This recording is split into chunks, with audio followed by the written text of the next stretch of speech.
വീണ്ടും കർത്താവിൻ്റെ വചനവുമായി നിങ്ങളുടെ മുമ്പാകെ കടന്നു വരുവാൻ ദൈവം ഒരുക്കിയ അവസരത്തിനായി സ്തോത്രം ചെയ്യുന്നു. കഴിഞ്ഞ ആഴ്ചകളിൽ നമ്മളൊരു പുതിയ പഠനം ഉണ്ടായി. ദൈവത്തിന്റെ വചനത്തിൽ നിന്ന് നമുക്ക് കാണാൻ കഴിയുന്ന സ്ത്രീ പുരുഷന്മാരുടെ ജീവിതം പരിശോധിച്ച് അവരുടെ ജീവിതം നമുക്ക് പഠിക്കാൻ കഴിയുന്ന കാര്യങ്ങൾ എന്തൊക്കെയാണ്. ഞാൻ 2 പേരുടെ ജീവിതം ഇപ്പോൾ ഓൾറെഡി നിങ്ങളോട് പറഞ്ഞു കഴിഞ്ഞു. യേശുവിന്റെ 12 ശിഷ്യന്മാരിൽ പ്രധാനിയായ പത്രോസിന്റെ കാര്യം പറഞ്ഞു. രണ്ടാമത് പറഞ്ഞത് സബദി പുത്രന്മാരിൽ ഞാൻ പറഞ്ഞത് യാക്കോബിനെ കുറിച്ചാണ്.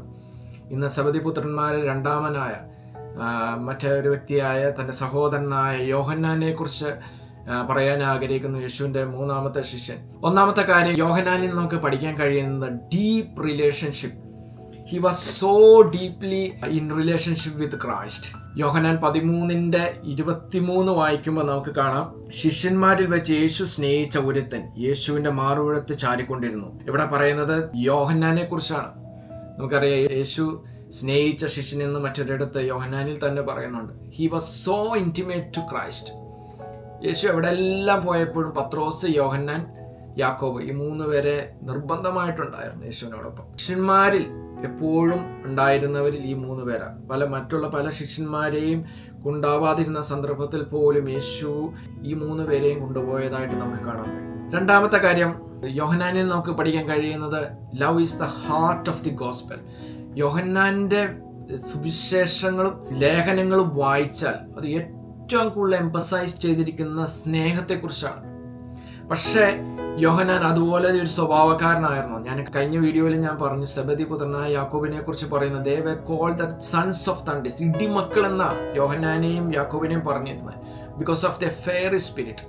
മറ്റൊരു കാര്യം കൂടി പഠിക്കാൻ കഴിയുന്ന, still transform them into grace. മൂന്നാമത്തെ കാര്യം, Jesus can transform to a loving person, graceful person. അതുപോലെ ഒരു സ്പിരിറ്റ് ഉള്ളവരായിരുന്നു. പക്ഷേ യേശു അവരെ മാറ്റിയെടുക്കുന്നത് നമുക്ക് കാണാൻ കഴിയും.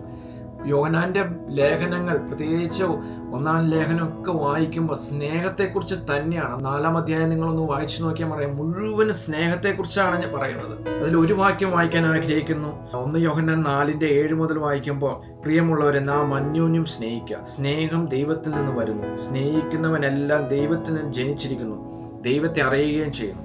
സ്നേഹിക്കാത്തവൻ ദൈവത്തെ അറിഞ്ഞിട്ടില്ല. ദൈവം സ്നേഹം തന്നെ.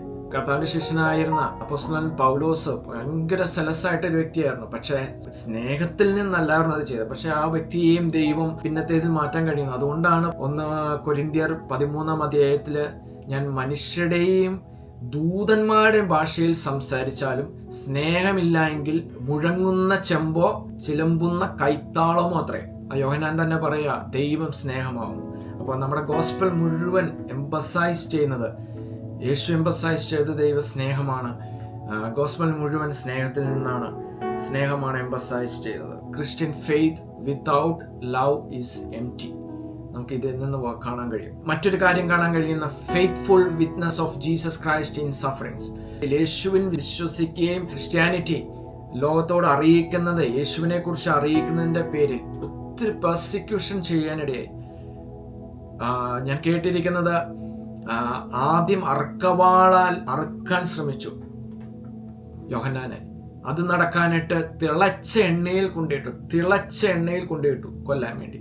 പക്ഷെ അതും നടക്കാത്തതുകൊണ്ട് പത്മോസ് എന്ന ഒരു വലിയ ഒരു ഒറ്റപ്പെട്ട് കിടക്കുന്ന ദ്വീപ്, ഈ ഏറ്റവും കൊടും കുറ്റവാളികളെ തള്ളിക്കളയുന്ന, അവിടെ ചെന്നാൽ മരണമാണ്, അവിടെ ചെന്നാൽ മറ്റൊരു മനുഷ്യരില്ല, ഒരു ഭക്ഷണമില്ല, ഒത്തിരി കാര്യങ്ങൾ പറയാനുണ്ട്. പക്ഷെ അങ്ങനെ ഒരു സ്ഥലത്തേക്ക് യോഹന്നാനെ നാട് കടത്തുന്ന കാണാൻ, അതും തൻ്റെ പ്രായം ഏതാണ്ട് 90-95 വയസ്സുള്ള ഒരു മനുഷ്യനെയാണ് ഈ ചക്രവർത്തി അങ്ങനെ ചെയ്യുന്നത്.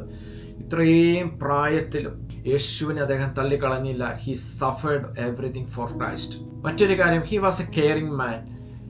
He care for others. തനിക്കുള്ളവർക്ക് മാത്രമല്ല മറ്റുള്ളവർക്ക് കൂടി, മറ്റുള്ളവരെല്ലാം കെയർ ചെയ്യുന്നവനാണ് യോഹന്നാൻ എന്ന് നമുക്ക് കാണാൻ കഴിയും. നമുക്ക് യോഹന്നാൻ 19 25 മുതൽ വായിക്കും കാണാം. യേശുവിൻ്റെ ക്രൂശിനരികെ അവൻ്റെ അമ്മയും അമ്മയുടെ സഹോദരിയും ക്ലെയോഫാവിൻ്റെ ഭാര്യ മറിയയും മഗ്ദലക്കാരത്തി മറിയം നിന്നിരുന്നു. യേശു തൻ്റെ അമ്മയും താൻ സ്നേഹിച്ച ശിഷ്യനും നിൽക്കുന്നത് കണ്ടിട്ട്, സ്ത്രീയെ, ഇതാ നിന്റെ മകൻ എന്ന് അമ്മയോട് പറഞ്ഞു. പിന്നെ ശിഷ്യനോട്, ഇതാ നിന്റെ അമ്മ എന്നും പറഞ്ഞു. ആ നാഴിക മുതൽ ആ ശിഷ്യൻ അവളെ തൻ്റെ വീട്ടിൽ കൈക്കൊണ്ടു എന്ന് നമുക്ക് കാണാൻ കഴിയും.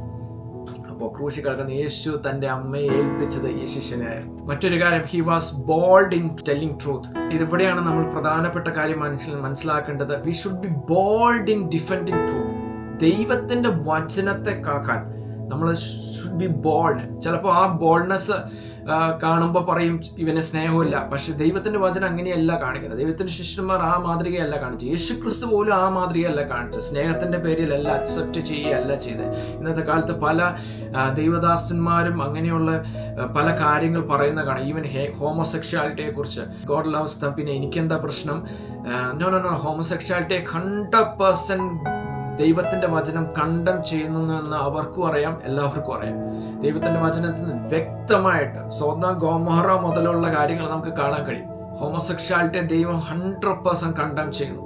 അത് കണ്ടം ചെയ്യാൻ അവർക്ക് പബ്ലിക്കലി കഴിയുന്നില്ല. They are not bold in defending truth. They are saying they are loving. But this is not love. ഇങ്ങനെയൊരു സ്നേഹത്തെ അല്ല ദൈവത്തിൻ്റെ വചനം നമ്മളെ പരിചയപ്പെടുത്തുന്നത്. അല്ലല്ലോ, ഇവിടെ യോഹന്നാൻ എഴുതിയിരിക്കുന്ന കാര്യങ്ങൾ നിങ്ങൾ വായിച്ചു നോക്കുക. യോഹന്നാന്റെ 2-ാം ലേഖനം അതിൻ്റെ 7 മുതലുള്ള വചനം, യേശു ക്രിസ്തുവിനെ ജഡത്തിൽ വന്നവൻ എന്ന് സ്വീകരിക്കാത്ത വഞ്ചകന്മാർ പലരും ലോകത്തിലേക്ക് പുറപ്പെട്ടിരിക്കുന്നുവല്ലോ. വഞ്ചകനും എതിർ ക്രിസ്തുവും ഇങ്ങനെയുള്ളവനാകുന്നു. ഞങ്ങളുടെ പ്രയത്ന ഫലം കളയാതെ പൂർണ്ണ പ്രതിഫലം പ്രാപിക്കേണ്ടതിന് സൂക്ഷിച്ചുകൊള്ളുവിൻ. ക്രിസ്തുവിന്റെ ഉപദേശത്തിൽ നിലനിൽക്കാതെ അതിര് കടന്നു പോകുന്ന ഒരുത്തനും ദൈവമില്ല. ഉപദേശത്തിൽ നിലനിൽക്കുന്നവനോ പിതാവും പുത്രനുമുണ്ട്. ഒരുത്തൻ ഈ ഉപദേശവും കൊണ്ട് അല്ലാതെ നിങ്ങളുടെ അടുക്കൽ വന്നുവെങ്കിൽ അവനെ വീട്ടിൽ കൈക്കൊള്ളരുത്. അവനെ കുശലം പറയുകയും അരുത്. അവന് കുശലം പറയുന്നവൻ അവന്റെ ദുഷ്പ്രവൃത്തികൾക്ക് കൂട്ടാളിയല്ലോ. അപ്പോൾ ഈ സ്നേഹത്തിന്റെ ഇതെല്ലാം പറഞ്ഞ കഴിഞ്ഞ 4-ാം അധ്യായത്തില് 1 യോഹന്നാൻ 4 സ്നേഹത്തിന്റെ ഇത് പറഞ്ഞ അതേ യോഹന്നാൻ തന്നെയാണ് 2-ാം ലേഖനത്തിൽ ഈ കാര്യങ്ങൾ പറഞ്ഞ. ചിലരോട് കുശലം പറയാൻ പോലും പോകരുത്. യേശുവിന്റെ സുവിശേഷത്തിനെതിരെ ദൈവത്തിന്റെ വചനത്തെ മറച്ചു കളയുന്നവനെ അവൻ പലരും പറയാറുണ്ട്. പല പാസ്റ്റേഴ്സ്, ഞാൻ അവരുടെ ഇന്റർവ്യൂസ് ഒക്കെ കേൾക്കുമ്പോൾ ഇത് അവരുടെ സ്ട്രാറ്റജിയാണ്. there is no such strategy. that's foolishness. ദൈവം അതിനെ അംഗീകരിക്കുന്നവരല്ല. നമ്മൾ സത്യം പറയാൻ we should be bold. Hallelujah. Stephanos കല്ലെറിയപ്പെട്ടത് അതിനു വേണ്ടിയാണ്. ഈ അടുത്തിടെ അമേരിക്കയില്, ഞാൻ അമേരിക്കയുടെ മണ്ണിൽ നിന്ന് നിങ്ങളോട് സംസാരിക്കുന്ന ചാർലി കിർക്ക് എന്ന് പറഞ്ഞ വ്യക്തി, ഹല്ലേലൂയ, സത്യം പറഞ്ഞതിൻ്റെ പേരിൽ he was martyred. മറ്റൊരു കാര്യം, ലോങ്വിറ്റി ഇൻ സർവീസ്. നമ്മൾ പല ശിഷ്യന്മാരും നേരത്തെ മാർട്ടേഡ് ആയിരുന്നു. വിശ്വാസത്തിന്റെ പേരിൽ ബീഹെഡ് ചെയ്തു, വാളിനാൽ അറക്കപ്പെട്ടു, ക്രൂശിക്കപ്പെട്ടു. അങ്ങനെ പലരും മരിച്ചപ്പോഴും യോഹന്നാനാണ് തന്റെ ശിഷ്യന്മാരിൽ ഏറ്റവും കൂടുതൽ നാള് ജീവിച്ചിരുന്ന വ്യക്തി. യേശുവിന് വേണ്ടി മരിക്കുന്നത് മാത്രമല്ല, യേശുവിന് വേണ്ടി ജീവിക്കുന്നത് വലിയൊരു സാക്രിഫൈസ്. കാരണം ഞാൻ പറഞ്ഞല്ലോ, 90-95 വയസ്സിലാണ് യോഹന്നാൻ ഇതൊക്കെ സംഭവിക്കുന്നത്. ഈ ഡൊമിനേഷൻ മുഖേനുള്ള, അതിനു മുമ്പ് പല പ്രോസിക്യൂഷൻ സഫറിങ്സിലൂടെ യോഹന്നാൻ കടന്നു പോയിട്ടുണ്ട്. പക്ഷെ ഈ പ്രായത്തിലും പത്മോസിലേക്ക് നാട് കടത്തപ്പെടുന്നു. എന്നിട്ടും കർത്താവിനെ ഒറ്റിക്കൊടുക്കാനോ കർത്താവിനെ തള്ളി പറയാനോ യോഹന്നാൻ നിന്നില്ല. ഹല്ലേലൂയ, സ്തോത്രം. എത്ര പ്രോസിക്യൂഷൻ, എത്ര സഫറിങ്സിലൂടെ കടന്നു പോയാലും യേശുവിന് വേണ്ടി നിൽക്കുന്നവനാണ് യേശുവിൻ്റെ യഥാർത്ഥ ശിഷ്യൻ. യേശുവിന് വേണ്ടി മരിക്കുന്നവർക്കും വലിയ പ്രതിഫലമാണ് സ്വർഗത്തിൽ ദൈവം തരാൻ പോകുന്നത്. ഹല്ലേലൂയ. യേശുവിന് വേണ്ടി ജീവിക്കുന്നവർക്കും വലിയ പ്രതിഫലമാണ്. ഈ വചനത്തിന് വേണ്ടി നമുക്ക് നിൽക്കാം.